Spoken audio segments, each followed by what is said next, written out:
तो देखिए अभी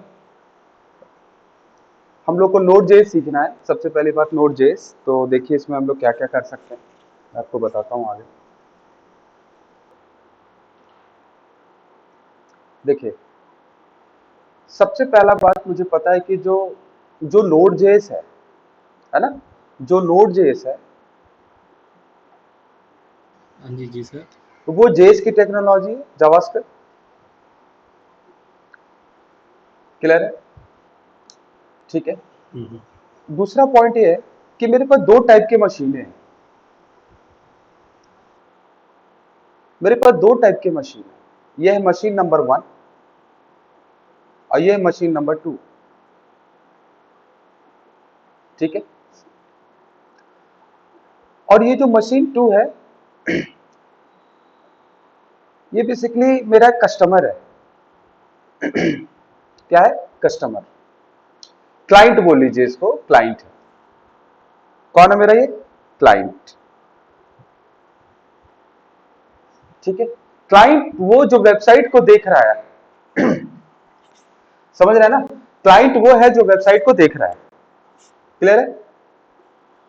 तो ये मेरे पास एक क्लाइंट है और ये मेरे पास क्या है?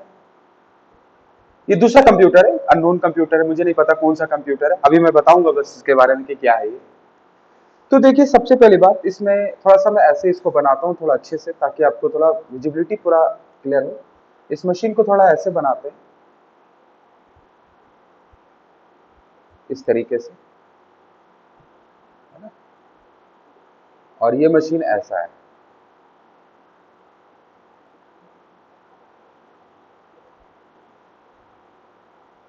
ठीक है। तो ये मेरा कंप्यूटर हुआ और ये जो मशीन है ये मेरा क्या हुआ, और एक मशीन ये है। तो देखिए जो वेबसाइट चलाते हैं, तो बेसिकली वेबसाइट चलाते हैं उसमें दो टाइप की चीजें होती हैं। एक जहां पे वेबसाइट पड़ा होता है, वेबसाइट है कहां, सबसे पहले बात की वेबसाइट है कहां पे। दूसरा जो वेबसाइट को देख कौन रहा है, तो वेबसाइट देख रहा है ये जो आपका फ्रेंड है, उसका नाम है जब सपोज XYZ। XYZ नाम का फ्रेंड है, वो वेबसाइट को देख रहा है। ठीक है, न्यूजीलैंड से बैठकर। ठीक है। और वेबसाइट पड़ा हुआ कहां पे? यहां पे, इस मशीन के ऊपर। तो देखिए मेरे पास जो जेएस का जो जावास्क्रिप्ट का जो टेक्नोलॉजी है वो क्या है कि अभी तक हम लोग ये पढ़ते हैं कि जावास्क्रिप्ट जो है ब्राउजर पे काम करता है। यहाँ पे ब्राउजर खुलेगा और जावास्क्रिप्ट काम करेगा। पॉइंट देखिए क्या है नॉर्मल। अभी मैं रुक जाइए, थोड़ा सा बताता हूँ। एक चीज देखिए, ये मेरा हुआ एपीआई का पार्ट, ये एपीआई है किसी थर्ड पार्टी के, मान लो किसी ने बनाया हो। ये मेरा सर्वर है। ठीक है। और ये मेरा क्लाइंट है। देखिए वेबसाइट को कैसे रन हो रहा है, उसको आपको समझ में आ जाएगा। यहां पे डेवलपर है, यहां पे इस क्लाइंट ने इस क्लाइंट ने अपने मशीन पे प्रोजेक्ट को बनाया है। देखिए अभी अभी उन चीजों का यूज नहीं किया है, प्रोजेक्ट अपने मशीन पे बनाया है। तो अपने मशीन पे बनाने के लिए उसने टेक्नोलॉजी यूज किया, मान लीजिए एंगुलर का। किसका यूज किया? एंगुलर। ठीक है। इसने प्रोजेक्ट बनाया एंगुलर का अपने मशीन के ऊपर। एंगुलर कह रहा है कि मैं सिर्फ ब्राउजर पे एग्जीक्यूट हो सकता हूं क्योंकि मैं फ्रंट एंड हूं। लेकिन एंगुलर जेएस चलने के लिए क्या चाहिए? देखिए बहुत इंपॉर्टेंट है यार, एंगुलर जेएस को चलने के लिए क्या चाहिए? Node JS. देखिए थोड़ा सा समझना है, हो क्या रहा है। सिंपल सिंपल स्टैटिक वेबसाइट पता है ना? स्टैटिक वेबसाइट क्या होता है? HTML CSS का फाइल यहाँ पे डाल देते हैं, जेएस का फाइल, कोई रिक्वेस्ट करता है, वेबसाइट लोड होता है और स्क्रीन पर दिखता है। ये सिंपल हुआ। अब बोला कि नहीं मुझे सिंपल नहीं है, मेरा वेबसाइट एंगुलर में बनना है। देखिए ये पूरा समझ में आएगा तब आपको एपीआई का पार्ट समझ में आया कि डेवलप कैसे करना है। पहले इसको समझिए, होता क्या है। अमित, आपको क्लियर आवाज जा रही है ना आपके पास? जी जी सर, एकदम क्लियर हो रहा है एकदम। देखिए, जी अब सर, ये बाकी रिकॉर्डिंग है ना? हाँ, ये जो डेवलपर है ना, ये वाला, ये जो डेवलपर है, ये इसको वेबसाइट बनाना है एंगुलर में, इसने एंगुलर का यूज करना है। तो अब ये एंगुलर के पास गया, एंगुलर एंगुलर यहां पड़ा हुआ है, देखिए समझिएगा, एंगुलर के पास गया, इसने बोला कि मुझे एंगुलर में एक वेबसाइट डेवलप करना, मैं कैसे करूं? इसने इसको रिस्पॉन्स किया डेवलपर को कि एंगुलर एक नोड का प्रोजेक्ट है। मतलब उसने बोला कि नोड का प्रोजेक्ट है, ठीक है, ठीक है, बहुत बढ़िया नोड है।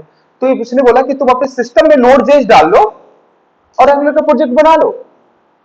बोले ठीक है, मैं डाल लिया सिस्टम में, बहुत बढ़िया। सिस्टम लाया ये अपना कंप्यूटर पे, इसको कंपनी से कंप्यूटर मिला था, उस कंप्यूटर पे उसने नोड जेस डाला, ठीक है, और एंगुलर को इंस्टॉल किया, प्रोजेक्ट डेवलप कर लिया, बहुत बढ़िया हो गया, इसका एंगुलर का प्रोजेक्ट बन गया। अब इस कस्टमर को दिखाना है इसको प्रोजेक्ट को, तो इसने इसने अब इसके पास एक प्रॉब्लम में फंस गया। ये बोला कि सर एंगुलर का जो प्रोजेक्ट है वो ब्राउजर पे एग्जीक्यूट तो करेगा नहीं, क्योंकि ब्राउजर पे तो जावास्क्रिप्ट चलता है, नोड नहीं, प्रोजेक्ट तो नोड पे बना हुआ है।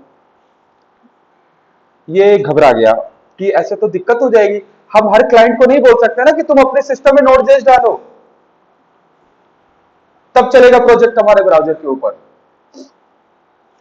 अब मान लो कि इसको एंगुलर यहां पे चला, इसको इस डेवलपर को अपना एंगुलर जब चलाना होता था ब्राउजर के ऊपर, तो नोड एंगुलर प्रोजेक्ट बनाता था, नोड जेएस के थ्रू सर्वर रन होता था और फिर चलता था, एनजी सर्व करते थे। तो उसको भी यही करवाना पड़ेगा, इसके मशीन पे भी नोड जेएस डालना पड़ेगा, तभी तो प्रोजेक्ट चलेगा।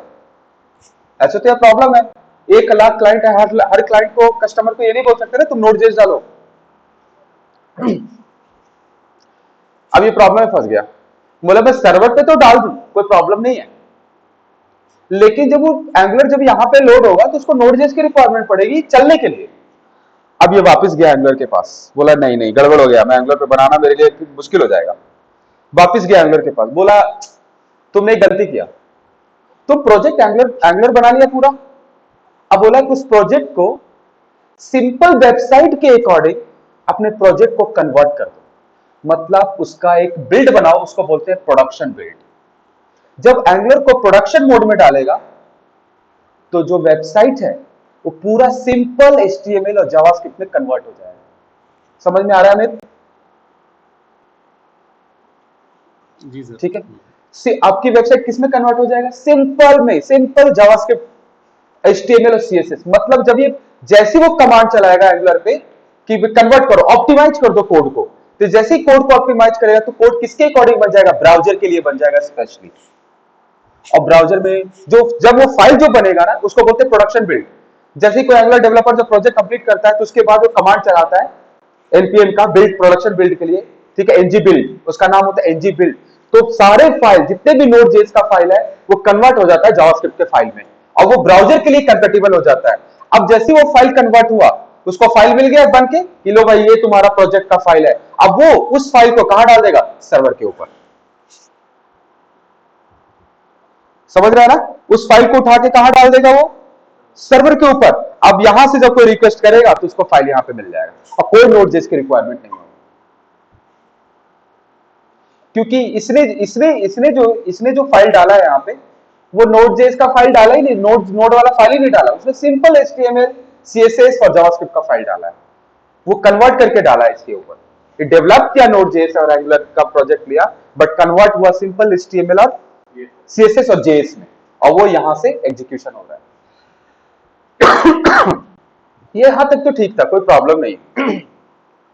अब देखिए एक चीज और समझिए क्या हुआ। अब एंगुलर, अब क्या हुआ कि एंगुलर का जो इसने प्रोजेक्ट बनाया, एंगुलर यहां पे लोड हो गया, ठीक है, एंगुलर लोड हो गया। अब ये क्या कर रहा है, अब एंगुलर जब इस मशीन पे लोड हुआ उसके बाद एपीआई यहां से कॉल होता है। भैया एंगुलर तो इस पे लोड हो गया ना, अब एपीआई कहां से कॉल होगा? यहां से नहीं, एपीआई यहां से कॉल होगा एपीआई हिट करने के लिए, और ये मुझे डेटा देगा यहां से और आपके मशीन पे आएगा और एंगुलर उसको डिस्प्ले कर देगा, ठीक है। पहले यहां से यहां लोड हुआ, अब हम लोग को सीखना क्या, मैं बता रहा हूं। जो एपीआई है यहां वाला पार्ट, अब किसी ने बोला कि अब ये डेवलपर जो था एंगुलर पे प्रोजेक्ट बनाया, सब काम है, इसने एपीआई हिट किया, सारा एपीआई मिल गया। अब डेवलपर बोल रहा है मुझे ना एपीआई बनाना सीखना है कि बनाते कैसे हैं। तो डेवलपर इसको एपीआई बनाना सीखना है। अब ये सोचेगा कि यार उसको बनाने के लिए क्या करेंगे, तो ये कहेगा कि अब इसके पास समझाने वाला एक हेड है, वो बोला कि तुम जावास्क्रिप्ट जानते हो ना, उसी का टेक्नोलॉजी है। बेसिकली अब कर क्या रहा है समझिएगा।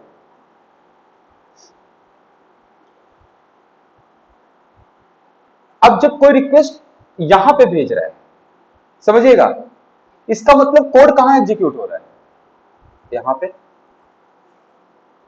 एंगुलर का नहीं, मैं एंगुलर की बात ही नहीं कर रहा हूं। जब इसने रिक्वेस्ट किया तो एपीआई का कोड कहां एग्जीक्यूट हुआ, यहां पे एग्जीक्यूट कर रहा है, कोड एग्जीक्यूट यहां पे कर रहा है, और यहां से जो आउटपुट मिला वो आपको यहां पे दे दिया। उस आउटपुट को बोल रहे हैं जेसन।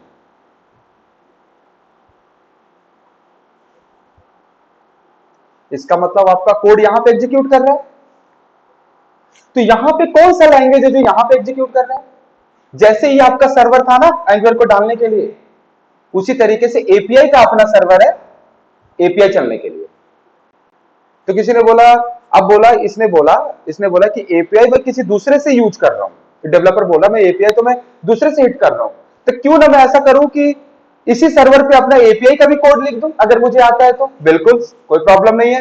तो यहां पे ना हिट करके वो यहीं पे से हिट कर लेगा और यहां से अपना डेटा मंगा लेगा। इसका एंगुलर भी उसी पे रहेगा, एपीआई का कोड भी उसी पे रहेगा, सारा काम उसी पे होगा उसका, अपने ही सर्वर पे। अलग से किसी को बोलने की जरूरत नहीं। अलग से तब था जब इसको बनाने नहीं आ रहा था। समझ रहे हैं ना। या फिर ऐसा डेवलपर हो सकता है इसको बनाने वाला कोई और हो, वो इस पे डाला हो, लेकिन ये तो एंगुलर को हैंडल कर रहा है सिर्फ।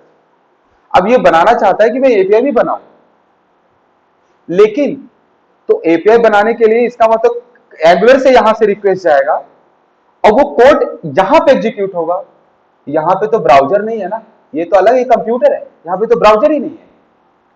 तो जावास्क्रिप्ट यहां पे कैसे एग्जीक्यूट करेगा बिना ब्राउजर का। तो यहां पे जो एक जावास्क्रिप्ट एग्जीक्यूट करता है उसका नाम होता है नोड.जेएस। समझ गए।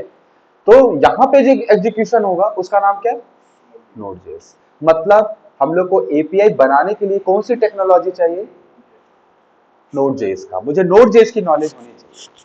तो नोड.जेएस किसी को आता है तो एंगुलर को भी बहुत इजीली हैंडल कर पाएगा और एपीआई भी डेवलप कर लेगा। क्योंकि जो नोड.जेएस स्क्रिप्टिंग है वो कहां एग्जीक्यूट होता है, रन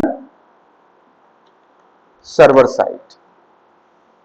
कहां रन होता है, run server side. Server side पे रन होता है। सर्वर साइड मतलब एक दूसरा कंप्यूटर, उस पर ब्राउजर नहीं है, उस पर मुझे नोड चलाना है तो नोड चला देंगे। तो सबसे पहले मुझे सीखने के लिए मुझे अपने कंप्यूटर में, अब किसी ने बोला कि मुझे अब सर्वर लेना पड़ेगा नोड.जेएस सीखने के लिए, एपीआई बनाने के लिए। नहीं, तो आप अपने कंप्यूटर को सर्वर बना लीजिए। जैसे ये कंप्यूटर है, इसी कंप्यूटर को आप सर्वर बना लेंगे, इसमें इंस्टॉल कर देंगे नोड.जेएस, बन गया। इसी में डेवलप करेंगे प्रोजेक्ट को। एंगुलर भी इसी में रहेगा, मेरा एपीआई भी इसी में रहेगा। लोकली हम तो सारा टेस्ट कर लेंगे। जब लाइव करने की बारी होगी तो एपीआई को उठा के सर्वर पे डाल देंगे।